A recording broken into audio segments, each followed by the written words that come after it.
Hello everyone and welcome back to another AdventureSparks video. Today we are back at home. I'm just back from the bush, just taking a little bit of a break. But while I was at home, I thought, why not look at something that both my dad have and use, and that you would have probably seen if you've watched all our videos, and that is the watches that we use. Now, as you can see, even by my tan, we use the watches almost every day, literally every day, never comes off. It's only actually come off now for this video. But the type of watches we use is the Casio G-Shock range.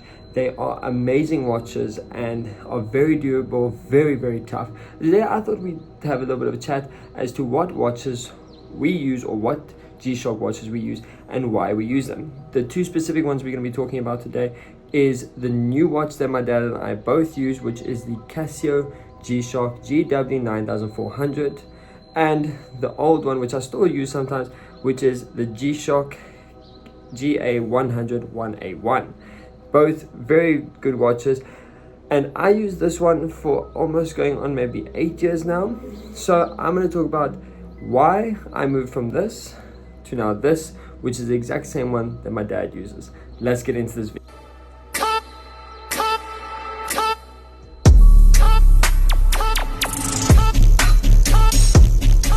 So let's start off by talking about the GA100 1A.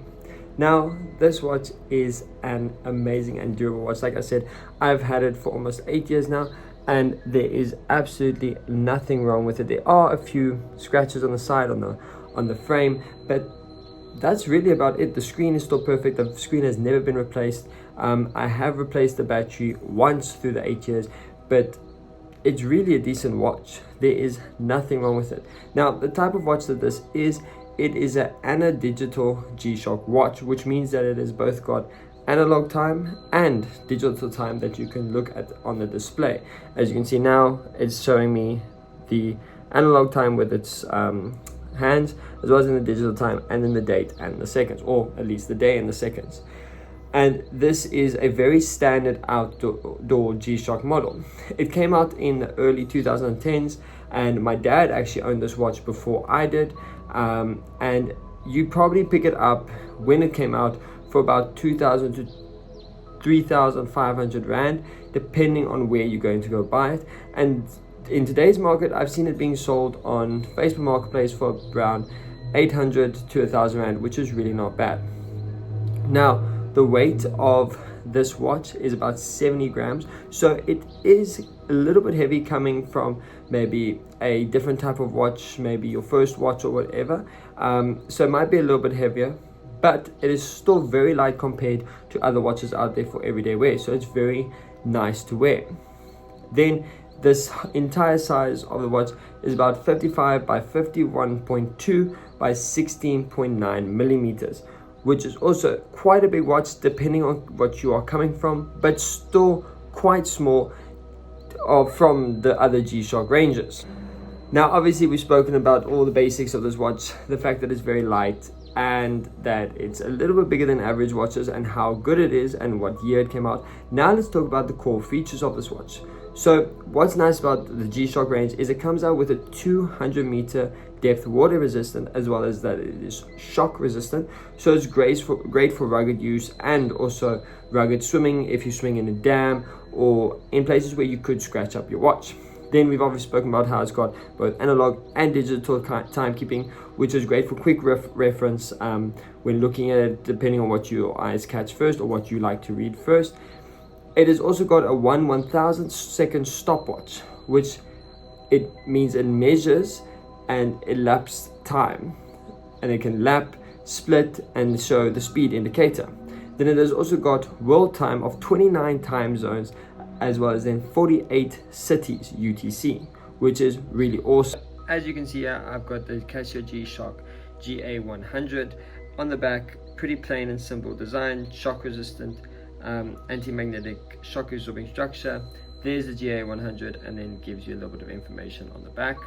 If I press here forward on the front of the watch, it'll bring up the date on this side over here, the date and the day, as well as then keeping the actual day, Tuesday, and your seconds there. And then it's got obviously your time in both analog and digital. Then we go through our modes here on the side. You'll have stopwatch, which you can, that's obviously your light, sorry, start and stop. That moves with your seconds, start again, stop again, and then adjust or reset on the side here. And then we can cycle through to timer, world time, as you can see in New York City, and alarm 2, and then back to your front of screen. As you see, it's got a little bit of scratches on it, but no scratches on the screen, which just shows the durability of this watch. Then in the bottom over here, I don't know if you'll be able to see so well on camera, but in the bottom there, it's got a light that comes on. There you go. That will illuminate the whole screen. It doesn't have the light that backlights the digital display, but you'll be able to see the analog display nonetheless. Now moving on to my new watch, the Casio G-Shock GW-9400 1CR, better known as the Rangeman Outdoor Master. Now, why did I move over to this watch? My dad basically has had one of these for quite a while, since I basically took over his old watch, or this watch, the Casio GW100 and GA100, and I've always loved his watch, what it can do, which you will see now and what I'll explain now. And it was time for an upgrade. I decided I would like a new watch, managed to find one of these secondhand, which is in really good condition, and decided to go and buy it. Now, what makes this watch better than that one? Well, the GW9400 Rangeman is one of G-Shock's most well-known outdoor watches. If you speak to anyone that knows G-Shock, knows Casio, they will know exactly what you're talking about when you speak about the Rangeman. It was released in about 2013, that's when the module and design was released, and the approximate price in South Africa when it was released, it was between 5,700 Rand and 9,000 Rand, which is quite expensive, but even to this day it upholds that market value, with the new ones or second-hand market still selling these at between 4,000 and 7,000 Rand. So you're buying a watch that will not lose its value and is really, really good with what it does. Now, the case size is a little bit bigger than the other G-Shock, sitting at 55.2 by 53.5 and 18.2 millimeters. It is then 93 grams in weight, and this is obviously quite a little bit heavier than the other watch, and it isn't that noticeable unless you're moving from, not from me that was moving from this one, it wasn't that noticeable, but if you're moving from a lighter watch moving to this, you'll notice that it is quite a little bit heavier. It is a slightly bigger and chunkier than the GA100, but that gives it a more presence on your wrist, a lot more of a presence on your wrist. Now, what makes this one so much better than that one? Well, this one comes out with the standout feature, which is the ABC sensors. Now, that is then this button on the side here that the other one didn't have, which is then will take you to your barometer, which reads then obviously your barometric pressure. Like now it's saying it's 30.8 degrees Celsius in Cape Town, and if I have to go look now on my weather app is currently telling me that it is 29 degrees. So quite accurate down when you compare the two. That is the one thing it has. Moving on to the next, it's got your altimeter, which tells you how high above sea level you are, which is telling me I am 15 meters above sea level, being that I am right here by the coast. And then last but not least, your compass. It's got your compass that you can look at where, and the compass is quite accurate. All the time while you cycle through these, besides obviously your barometer, it will also give you the time down there below the whole time while you're in there, which is really, really cool. Then besides that, it's still got all the other features: 200-meter water resistance in depth, as well as shock proof, and it is then solar powered. So if you look on the screen, I don't think it will, but all the black around the areas is now solar power, which means that as soon as you are out in the sun, it charges while you're working, which means that you are less likely to change the battery and having to move over to a new battery with this watch. This standout feature is called Tough Solar, which means that it does not need regular battery changes, and it is just a more tough version of solar panels and solar charge. It's also got the multi-band 6 atomic time sync or radio calibration, which is then used for near perfect timekeeping where signals are not really available. Then it's got world time, sunrise, sunset data memory for if you've got a stopwatch that you wanted to remember or a timer that you wanted to remember. It can keep that in its memory and record up to -40 or around 40 measurements. Then it's got a full auto LED illuminator, which is there. You won't see it now because it's in the sun, but there's your light and it illuminates the entire screen. And then it's got power saving mode, which is awesome. And if I'm here in my front screen, I can still see the barometric pressure right there just by the press of the adjust button, which is really awesome. Now I've got the Casio G-Shock Rangeman or GW9400. As you can see on the back, a little bit more of a better design. You've got the Casio Rangeman and the cat wearing it with the compass, obviously showing the ABC sensors there, and then a little bit of information on the back. So as you can see, this design is really cool. Then on the front here, if you press, obviously this is still new to me, so I'm still figuring out. You've got this button that the forward button that just starts a timer from the main screen for quick use on it. And you can start, stop, and obviously record the time and reset and go back to main menu. Cycle through quickly. So there's your main menu. If you press adjust, obviously you can see now I've got Tuesday, the date, and then the time, and then there those sensors show me how much the battery is. So if it's low, medium, or high, currently it's on high, and then the solar panels are on the side here. Now if I press it adjust there in the corner, it shows me my barometric pressure there on the side, and if it's going down, sorry, the weather's getting a little bit worse.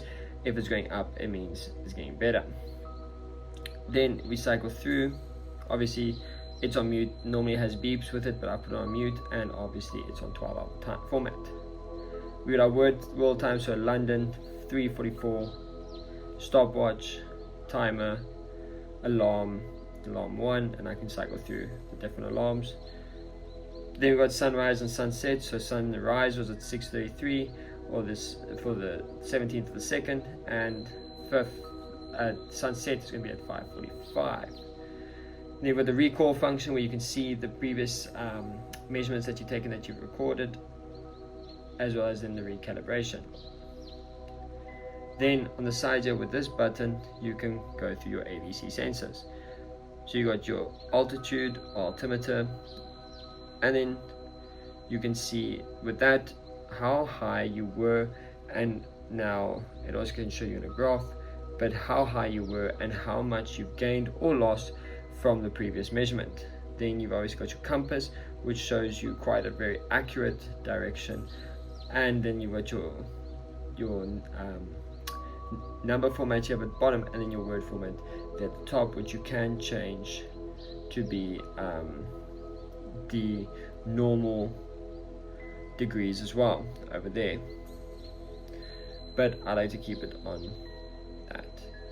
And then lastly, like I said, the barometric pressure that tells you what the temperature is, the HPA, and then it shows you that little bit of a display there on the side, which is really cool. And then just to go back to the front or the main menu, just press mode. So this watch all in all is really awesome. Both watches have the 2-clip design, which keeps it quite handy on your wrist and not falling off. This one just comes with metal or stainless steel clasps, and the other one comes with a rubber holder here and a stainless steel clasp. Now obviously last but not least, we've got the light. So the light on the GA100 is going to look like that. So in the dark or proper dark, you're not going to be able to see the digital display, but you will be able to see the analog display. And then for my watch that I'm currently wearing now, if you press the middle, that is the light that you're looking at there. Now that we've looked at these two watches side by side, what is really the pros and the cons of both these watches? Well, let's start with the GA100. Basically, with the GA100, the pros are that it is a classic G-Shock look, sporty, bold, and it's got that analog and digital look and feel. It is also a lot thinner, which means that it is a lot more comfortable to wear with your daily wear. It is lighter, and it's got a solid selection of basic outdoor functions. Very basic, what you would need just to go away for the weekend. And it is obviously quite a lot of a more affordable option. The cons, however, it hasn't got the advanced sensors like the other one has, compass, altimeter, and etc. And it's just got the standard battery, which should last you around 2 to 3 years without solar charging, because this model doesn't come out with it. And it is not as feature rich for serious outdoor navigation and serious outdoor people as what the GW9400 1CR or Rangeman is. Then moving on to our Rangeman, it's, for me, if comparing the two, the Rangeman is just so much better in its entirety. It is much more capable for serious outdoor use, as well as it's got navigation and environmental data right here on your wrist. You don't need to take out your phone. If your phone doesn't have signal, you still got it. The solar and atomic time sync reduce maintenance on the watch, and it improves the accuracy of your timekeeping on your wrist. The extensive solar sensor and solar suite is just perfect for hiking, mountaineering, camping, and any navigational stuff that you'd like to do with a watch that doesn't have to be connected to your phone or isn't a smartwatch. You can find in this one compact design, and it is just tougher and more rugged built overall entirely with all things considered, even comparing it to this one. Now obviously it does comes with a few cons, which is that it is quite a substantial amount larger and heavier, so some people might find it bulky and uncomfortable on the wrist. It is also more expensive, and with the advanced features that this watch has, it does obviously mean that the person who is using it would have a steeper learning curve as to how to use this watch. But what is my final take on both these watches? Well, basically, looking at these two watches side by side, they're both really, really beautiful watches. I mean, there's absolutely nothing wrong with the way they look, the way they perform. They are both seriously stunning watches. Basically, all I can say is the GA100 is lighter, simpler, and easy to wear for everyday trips and basic outdoor tasks, timekeeping, alarms, stopwatches, timers. It's just a basic watch which will last you a long time, will be tough, will be rugged, and will not break that easily. And you can basically take it wherever and do whatever and not have to worry about scratches on the screen, breakage, or anything like that. Whereas on this one, it's serious outdoor use. The Rangeman, for serious outdoor use, serious people who want to go mountaineering, hiking, camping, basically going to the edges of the earth, the navigation, the tracking, the basically the sunrise sunset data. It's for people that want to go away far and do more things in the outdoor where it could get damaged and they need a little bit more sensors. The GW9400 Rangeman is far superior. Its triple sensor or ABC sensor and solar atomic time functions make it a better for real exploration, and it's just overall better. Basically, the bottom line is the GW9400 Rangeman is more exciting watch to highlight because of the tech and practical outdoor focus that it has for if you're going to be outdoors most of the time. Whereas the GA100 is more for if you're going camping on the weekend and then working during the 9 to 5 during the week, or even still being outside during the week. Still a great watch. But all in all, the Casio G-Shock range makes amazing watches. These are only two of what they have, so I'll leave the link to the G-Shock webpage for you guys to have a look if there's a watch that suits you. But these are my two favorites that I've had so far, and these are what I would recommend for depending on what you're going to be doing out in the bush. Now, when purchasing your G-Shock, you'll get it in a presentation like this. So you open it up, you'll get your watch here in the box. That's how it'll look. A little bit of writing, show you the water resistance. Quite an amazing metal container. Let's open it up. Protection on the top, and there's your watch. Simply just take it out. This is obviously the old one that I'm just keeping here for safekeeping. And there you go. Not much else to it, but a very nice way to present the watch when first buying it. Thank you guys so much for watching. I hope you guys enjoyed this video. If you want to see more videos like this, please click the subscribe button down below. Leave a like and comment what would you like to see us talk about in the future, or if there's something more specific you want us to do. I hope you guys have a great one. Keep that spark for adventure going, and we'll see you on the next one. Cheers, guys.